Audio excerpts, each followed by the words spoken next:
हरे कृष्णा। आप सभी लोगों का बहुत बहुत स्वागत है हमारे यूट्यूब चैनल में। और आप सभी लोगों को गुरु पूर्णिमा की बहुत बहुत बधाई और साथ ही साथ श्री वेद व्यास जी के प्राकट्य दिवस की भी बहुत बहुत शुभकामनाएं। तो आज गुरु पूर्णिमा वाले दिन सभी लोग अपने गुरु जी के पास जाते हैं, उनके चरण छूते हैं और उन्हें कुछ उपहार, कुछ भेंट देते हैं। और हम उनके अपने गुरु जी के हम चरण छूते हैं कि संत पुरुष महात्मा गुरु जी के चरण छूने से हमें उनका आशीर्वाद मिलेगा।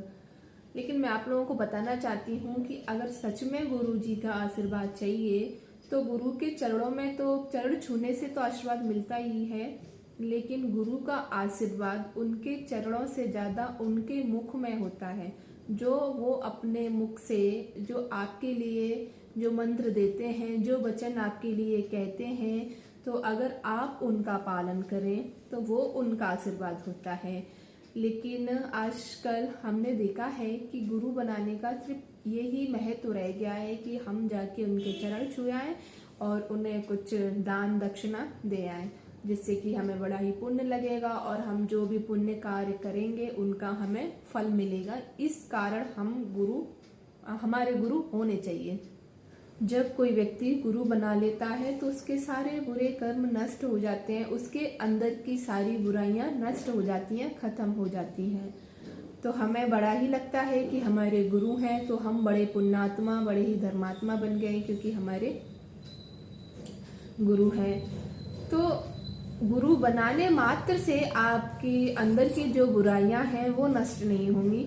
गुरु हम बनाते हैं इसलिए कि जो हमारे अंदर जो कमियां हैं, जो बुराइयां हैं, जो हम संसार के लोगों से छुपाते हैं, संसार के सामने हम बहुत ही अच्छे कूल बनते हैं, तो उन्हीं बुराइयों को, उन्हीं कमियों को हम अपने गुरु के समक्ष प्रकट करें और उनसे समाधान मांगे।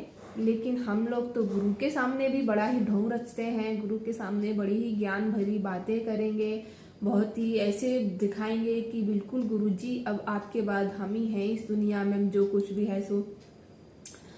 तो गुरु का महत्व तो पहले हमें समझना चाहिए। वो सिर्फ दान दक्षिणा देने के लिए आपने गुरु नहीं बनाए हैं कि आप उन्हें दान दक्षिणा दे देंगे तो आपको बड़ा ही पुण्य लगेगा। और अपने गुरु के प्रति आपको पूर्ण निष्ठा होनी चाहिए, क्योंकि गुरु किसी भी देश में किसी भी भेष में हो सकते हैं। रानी रत्नावती को तो दासी के रूप में गुरु प्राप्त हुए थे। रानी रत्नावती ने एक दासी के मुख से कृष्ण नाम सुना था और वो कृष्ण नाम सुन के इतनी व्याकुल हो गई, उनकी आत्मा इतनी व्याकुल हो गई अपने परम विश्राम तक पहुंचने के लिए। उन्होंने उस दासी को अपने गुरु के आसन पर बिठाया, उसके चरण पखारे और उससे कृष्ण नाम सुना। तो गुरु किसी भी देश में किसी भी वेश में हो सकते हैं। तो आपको अपने गुरु के प्रति पूर्ण निष्ठा होनी चाहिए। ऐसा नहीं होना चाहिए कि आपने अपने गुरु बना रखे हैं और आपने देखा कि फलाने ने तो उनको गुरु बना रखा है जो कि बहुत ही ज्यादा प्रसिद्ध महात्मा है, प्रसिद्ध संत है, टीवी पे आते हैं, तो अब आपको अपने गुरु बेकार लगने लगे कि अरे उनके गुरु बहुत ज्यादा प्रख्यात हैं, बहुत लोग उन्हें जानते हैं तो उन्हें ज्यादा पुण्य मिलेगा। तो ऐसा नहीं है। आपको अपने गुरु के प्रति पूर्ण निष्ठा होनी चाहिए। वो आपके गुरु किस उपाधि पे हैं, आपके गुरु कितने प्रसिद्ध हैं, उन्हें कितने लोग जानते हैं, ये महत्व नहीं करता। आपके गुरु जी ने जो आपको नाम दिया है, जो उन्होंने आपको जो मंत्र, जो भगवान का मंत्र दिया है, उससे बड़ा तो कुछ है नहीं, चाहे वो किसी से भी ले लो। रानी रत्नावती ने तो वो एक दासी के मुख से लिया था। तो हमें अपने गुरु पे पूर्ण निष्ठा और विश्वास रखने की जरूरत है। ऐसा नहीं होना चाहिए कि हमें और कोई संत महात्मा दिख जाए तो हमें अपने गुरु बेकार लगने लगे। गुरु और शिष्य का बड़ा ही प्यारा संबंध होता है।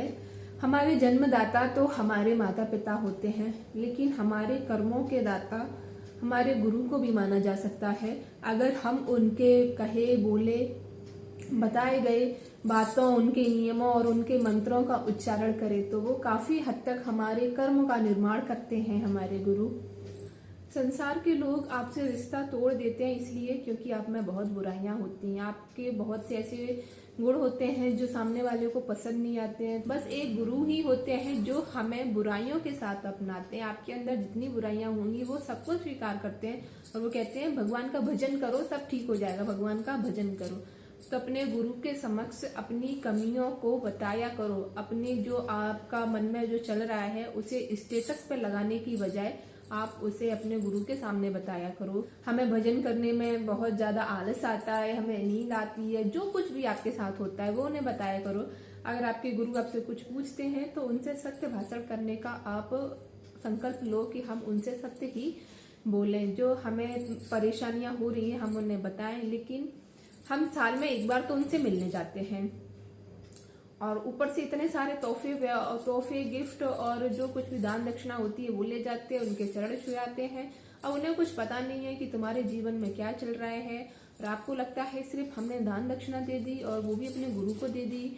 और तो इस प्रकार की आप अपनी सोच ना बनाएं कि सिर्फ गुरु के चरण छूने से ही हमारा उद्धार, हमारा कल्याण हो जाएगा।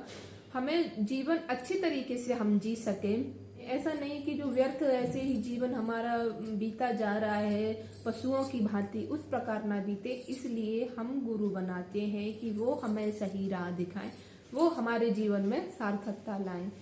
तो आप लोग भी हमें बताइए कि आपका और आपके गुरु का कैसा रिश्ता है, कैसा प्यारा सा संबंध है। आप हमें जरूर कमेंट करके बताइए।